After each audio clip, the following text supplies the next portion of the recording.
पुण्यातील येरवडा परिसरात गौरव आहुजा या तरुणाने भर चौकात कार थांबवून लघुशंका करत अश्लील कृत्य केले।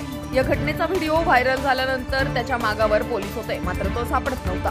त्या दरम्यान संबंधिताने माफी मागत येरवडा पोलीस ठाण्यात हजर होणार असल्याचे जाहीर केले, मात्र तो कराड परिसरात असल्याची माहिती साताऱ्याचे पोलीस अधीक्षक समीर शेख यांना मिळाली।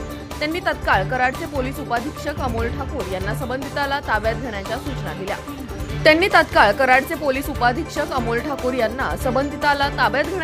दिल्या।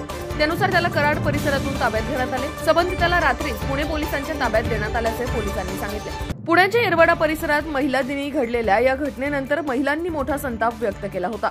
त्या प्रकरणी येरवडा पोलिसांनी गौरव आहुजा व त्याचा मित्र भागेश ओसवाल या दोघांविरोधात विविध कलमान्वये गुन्हा दाखल केला। त्यातील भागेश ओसवाल याला काल शनिवारी रात्री अटक केली, मात्र गौरव पोलिसांना सापडत नव्हता। त्या दरम्यान त्यानेच व्हिडिओ शेअर करत जनतेची आणि पोलिसांची माफी मागून व्हिडिओमध्ये लवकरच तो येरवडा पोलीस ठाण्यात हजर होणार असल्याचे त्याने सोशल मीडियाद्वारे सांगितले होते, मात्र तो सापडत नव्हता। त्या दरम्यान साताऱ्याचे पोलीस अधीक्षक शेख यांना गौरव आहुजा हा कराड परिसरात असल्याची माहिती मिळाली। त्यांनी तत्काळ कराडचे पोलीस उपाधीक्षक अमोल ठाकूर यांना कारवाईची सूचना केली। त्यानुसार त्यांच्या पथकाने संबंधित संशयिताला कराड परिसरातून ताब्यात घेतले। त्यानंतर रात्रीच त्याला घेऊन पोलिसांचे पथक पुण्याला रवाना झाले असून संबंधिताला पुणे पोलिसांच्या ताब्यात देण्यात आल्याचे पोलिसांनी सांगितले।